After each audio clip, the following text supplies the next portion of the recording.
বক্তব্য হলো এইটা, মাননীয় ট্রাইব্যুনাল যে রায় দিয়েছে সে রায়টাকে মেনে নিয়ে আমার বক্তব্য হলো এই যে এই রায়টা ভিন্নভাবে হইলেও হইতে পারত, হয়নি, যেটা আমার বিপক্ষে গিয়েছে। সেজন্য আমি সত্য, আমি আমার ভিতরে কষ্ট লালন করতেছি, এর বাইরে আমার কিছু আপিল করার সুযোগ নাই। না না, আপনি কি অসন্তুষ্ট?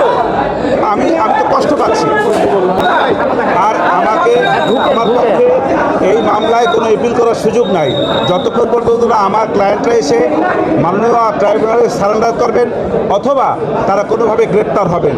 এর আগ পর্যন্ত কোনো এপিলের ডিভিশনে যাওয়ার আর কোনো সুযোগ নেই। আচ্ছা, আপনারা লাইভে আছেন, আপনারা তো দেখেছেন যে আমাকে রায়ের কপিও মাননীয় ট্রাইব্যুনাল দেবে না বলেছে।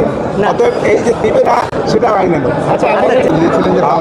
আমার যুক্তিতর্ক ন্যায়নীতা তো বলবো না, আমার যুক্তিতর্ক তো ওনারা নিয়েছেন, অনেক কিছু তো নিয়েছেন। নেওয়ার পরে মাননীয় ট্রাইব্যুনালের কাছে মনে হয়েছে আমার যুক্তির চাইতে ওনাদের যুক্তি আরও বেশি স্ট্রং, সেটা মনে করে তারা সেইভাবে রায় দিয়েছেন।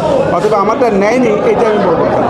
আমি তো বলেছি এই রায়ে আমি কষ্ট